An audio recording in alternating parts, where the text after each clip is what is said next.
Ladies and gentlemen, I'm Tony TRABERT and happy to be your MC today. We welcome you to the Bill Talbert Center Court here at the International Tennis Hall of Fame. We're so pleased you could be with us today to celebrate the Hall of Fame's 40th induction ceremony. This year's induction is particularly special as we are singularly honoring one individual for her outstanding contributions to her sport. As you all know, that individual is Chris Evert.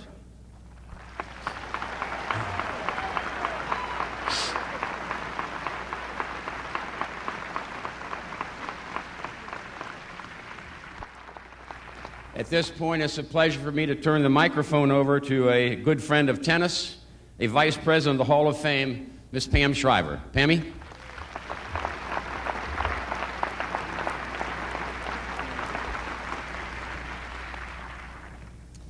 Chris Evert has no idea what a powerfully positive influence she's had on millions of tennis players worldwide. In 1984, Chrissy became the first player, male or female, to win 1,000 singles matches. She was named the greatest woman athlete of the last 25 years by the Women's Sports Foundation in 1985 and served as president of the Women's Tennis Association a record 9 times.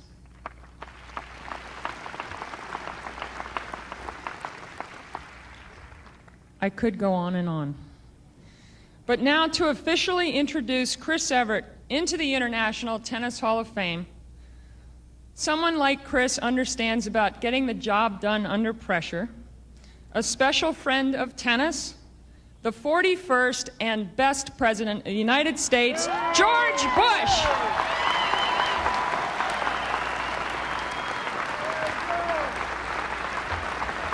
Thank you, Pammy.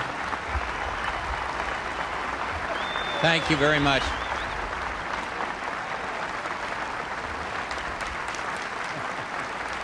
Thank you all very, very much. You know, Woody Allen was right. 90% of life is just showing up.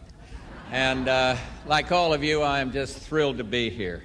When my dear friend of long standing, Pam Shriver, called saying that she could wedge me into this wonderful event, I accepted real fast because I love tennis and I love, like the rest of America, I love Chris Evert.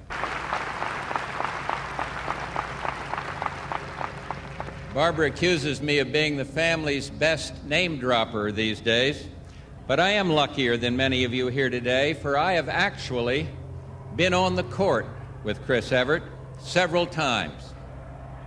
I say luckier, but whether it was at Camp David or at our home up in Maine or at her marvelous charity event in Florida, it's been the same thing, just as if she were playing in Wimbledon before the Queen of England. Bend your knees, cover behind me, get up to the net. You know, as president, in golf, people would give me long putts, or when you'd throw up a lousy lob, they would hit it back with a kinder and gentler approach. Chrissy Evert never understood that. She's a fighter, a gracious winner, a worthy entry into this prestigious Hall of Fame that so many here today did so much to put together. And so I am the presenter. And I present to you Chris Evert, fierce competitor, a wonderful woman and loving mother, a class act, a great champion.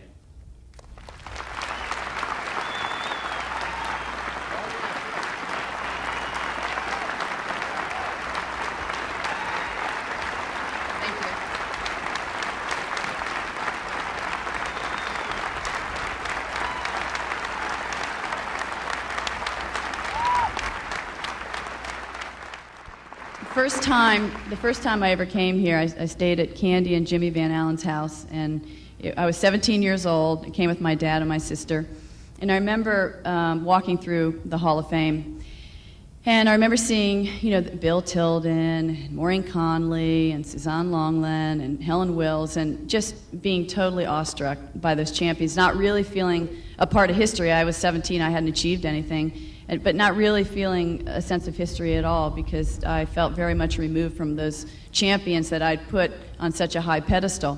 And then this year I came back, and I was curious to know what my reaction would be, and I walked through the Hall of Fame. And there are a few more champions. I mean, it's been a long time since I was here, I was 17, but a few more champions in my era: Billie Jean King, Tracy Austin, Arthur Ashe. I mean, people that I knew, I had played against, and I really admired. And for the first time, I felt a sense of belonging, and I felt like I was part of the family. And it was quite a wonderful feeling, and I really will treasure that feeling forever.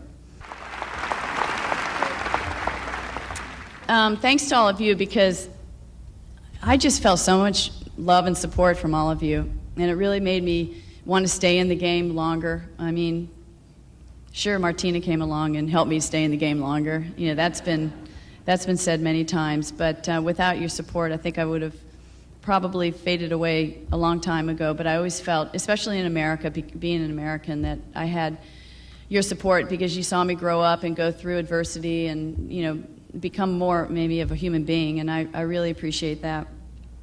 And lastly, I think I've been always asked, what would I like to be remembered for? What would I like to leave behind?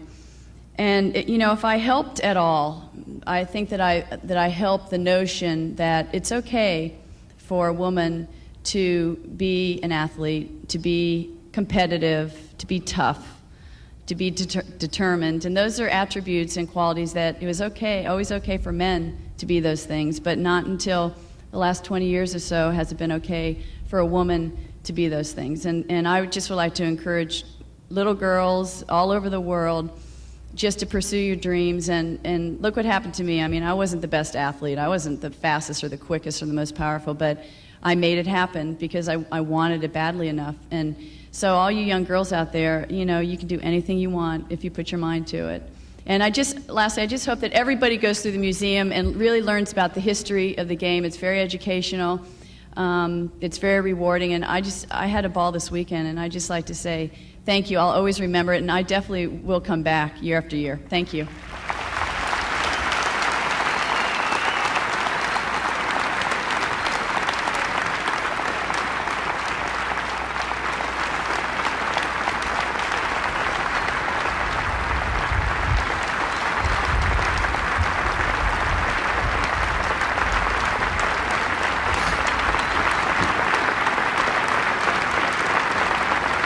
Ladies and gentlemen, 1995 inductee Chris Evert. Chris, thank you so much.